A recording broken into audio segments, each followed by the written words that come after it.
I stared at my mother's text message, feeling a familiar mix of hurt and anger wash over me. The family group chat was exploding with messages, all centered around my unforgivable decision to miss my sister Rachel's engagement party last weekend.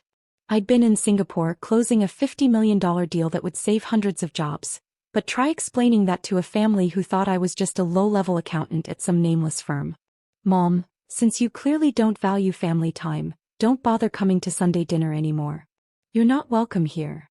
Rachel, maybe if you had a real job instead of your sketchy consulting work, you could keep a normal schedule like everyone else.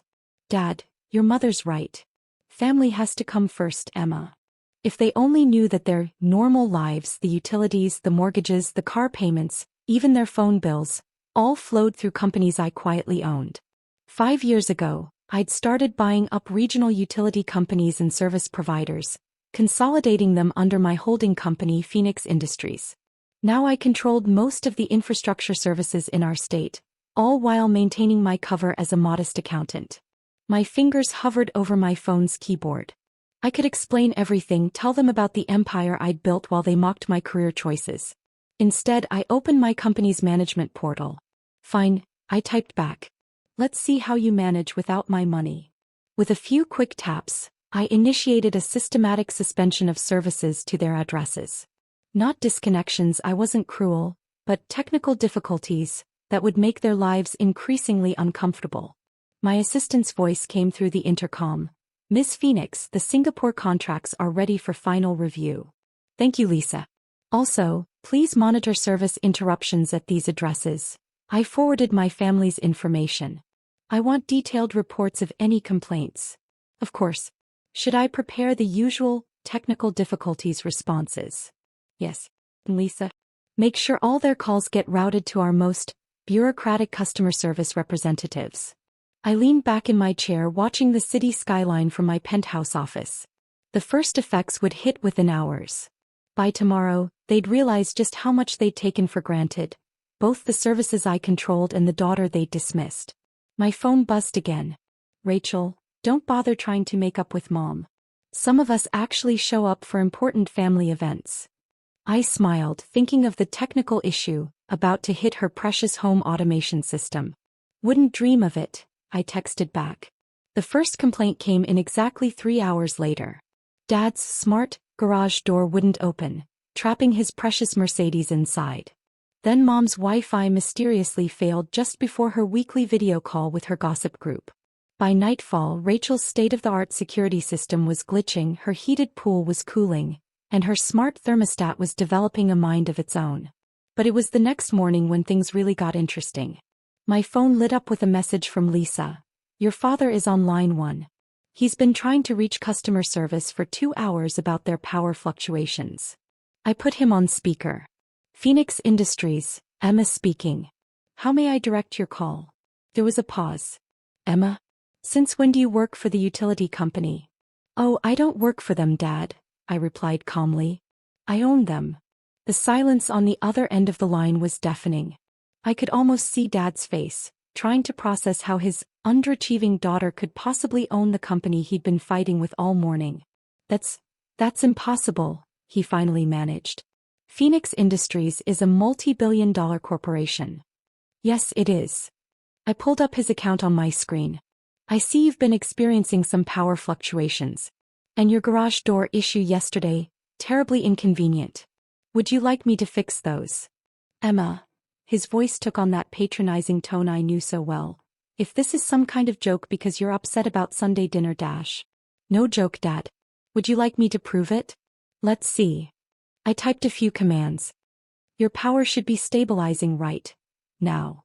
I heard his sharp intake of breath as the lights in his house stopped flickering. How did you dash? The same way I control Mom's internet service, Rachel's smart home system, and every other utility in the tri-state area.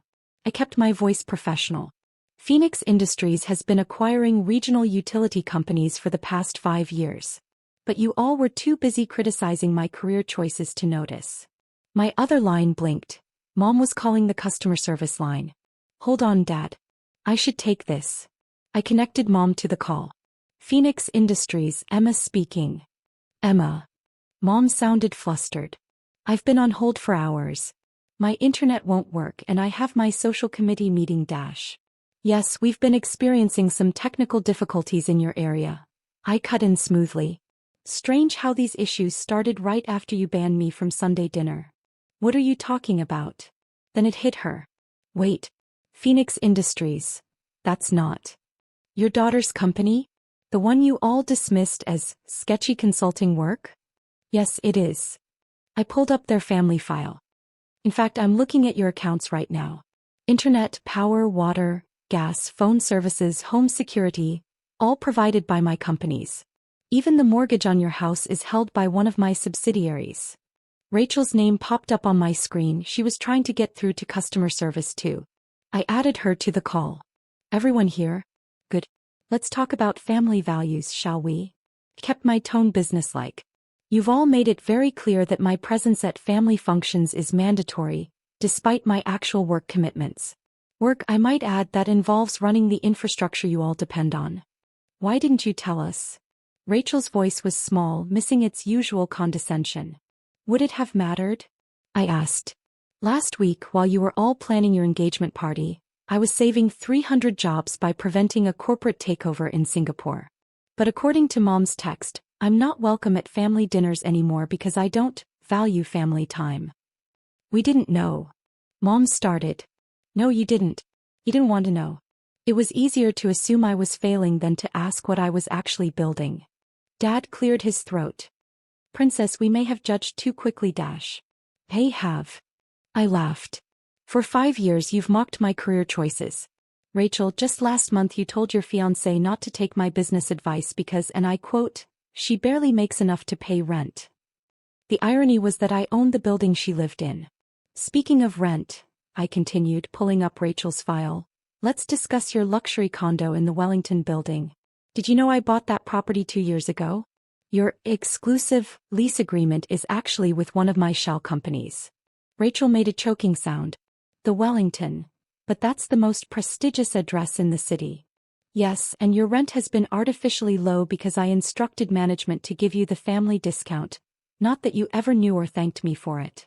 I paused, letting that sink in. Should I adjust it to market rate? Emma, please, Mom interjected, her voice trembling. We're sorry. We didn't understand dash. Clearly. I cut her off. Let's talk about your country club membership, Mom.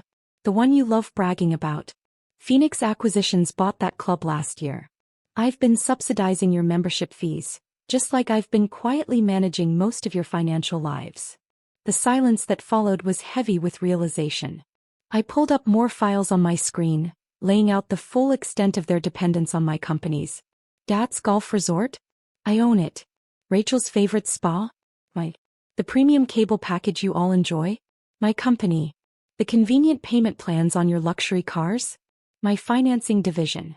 I've spent years watching you all live comfortable lives thanks to my business success, while simultaneously mocking that very success. Why? Dad's voice was barely a whisper. Why keep it secret? At first it was just easier. I was building something important, and your dismissal meant I didn't have to waste time defending my choices. I stood up, walking to my window. Then it became an experiment. How long would it take you to notice that your failing daughter was actually controlling most of your daily comforts? Lisa's voice came through my intercom. Miss Phoenix, the board meeting starts in 10 minutes. Thank you, Lisa. I turned back to the call. Now we have 2 options. 1. I continue allowing you to enjoy preferential treatment through my companies, but with a new understanding of exactly who's providing that privilege. 2. I remove all special considerations and let you experience what it's like to deal with these services like regular customers. Emma, please. Rachel's voice had lost all its usual arrogance. My engagement party next week. I need everything to be perfect. Funny how suddenly my business acumen matters to you. I checked my calendar. The party's at the Grand Plaza, right? Interesting choice, considering I bought that hotel chain last month. Mom gasped. The Grand Plaza is yours too? Along with about 60% of the luxury hotels in this region. I smiled, remembering their reactions to my modest career. Those sketchy consulting jobs you mocked? They were actually corporate acquisitions worth billions. We were wrong, Dad said quietly. So wrong. Can we start over? I thought about all the family dinners where they'd talked over me, all the condescending advice, all the times they'd dismissed my work as insignificant. Starting over would mean acknowledging some uncomfortable truths, I replied. Like the fact that your comfortable lifestyles depend largely on my success. That your assumptions about my career were not just wrong but embarrassingly so. That every time you mocked my choices, you were actually mocking the person controlling your utilities, your mortgages, your club memberships. We understand now, Mom said softly. Please come to Sunday dinner. Let us make it right. I checked the time, 5 minutes until my board meeting where we'd be discussing a potential billion-dollar merger. I'll consider it, I said finally. But first, let's establish some new ground rules. 1. My work commitments are real and important. When I say I can't make an event because of business, that's not an excuse. It's because I'm running a corporate empire. Of course, they murmured in unison. 2. The preferential treatment you've been receiving through my companies continues only if you demonstrate genuine respect, not just because you now know I'm successful, but because you understand the value of what I've built. Absolutely, Dad agreed quickly. And 3. Next time you want to ban me from family dinner, remember who keeps your lights on. I paused for effect. Now if you'll excuse me, I have a board meeting to chair. Wait. Rachel called out. My engagement party. Will everything work properly? I thought about the guest list she'd sent out, the one that hadn't included me because I wouldn't fit in with her sophisticated friends. That depends, I replied. Am I still not sophisticated enough to attend? Please come, she said quickly. I'd be honored to have you there. Interesting how perspective changes when you realize your unsophisticated sister owns the venue. I checked my watch. I'll have Lisa send you all new contracts for your various services, ones that clearly show exactly which company you're dealing with. Read them carefully. They detail exactly how your preferential treatment continues, or doesn't. Emma, Mom's voice was small. The Sunday dinner invitation. It's still open. Please come. I thought about it for a moment. I'll check my schedule. Unlike some people, I actually do run a real business. But here's a thought. Maybe you could all come to my office for lunch instead. I think it's time you saw exactly what your barely making rent daughter has built. Your office? Dad asked. Dad. The penthouse suite of Phoenix Tower. You know that 90-story building downtown with my name on it? The one you pass every day on your way to work. The shocked silence told me they'd finally made the connection between that prominent landmark and their supposedly struggling daughter. Lisa will send you the details, I continued. Business casual dress code. And Rachel, that Chanel bag you love showing off? I own controlling interest in that company too. Maybe next time don't mock your sister's career while carrying a bag from one of her subsidiaries. You own Chanel? Rachel stammered. Among other things. I smiled, remembering her constant bragging about her luxury purchases. Now if you'll excuse me, I have a billion-dollar merger to discuss. Lisa will restore your services shortly. Consider this morning's inconveniences a gentle reminder of how much your comfortable lives depend on your unsuccessful daughter. As I ended the call and headed to my board meeting, Lisa appeared with a knowing smile. Should I prepare the usual executive lunch setup for your family visit? Yes, I nodded. And Lisa?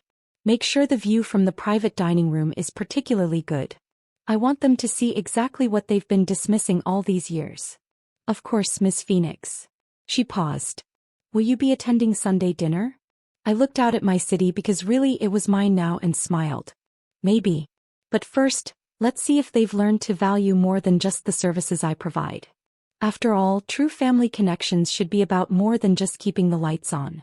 As I walked into my board meeting, my phone buzzed with desperate apologies from my family. But I had more important things to focus on, like the multi-billion-dollar deal about to make Phoenix Industries even bigger. Sometimes the best revenge isn't cutting people off. It's making them realize just how much they've depended on the person they underestimated all along.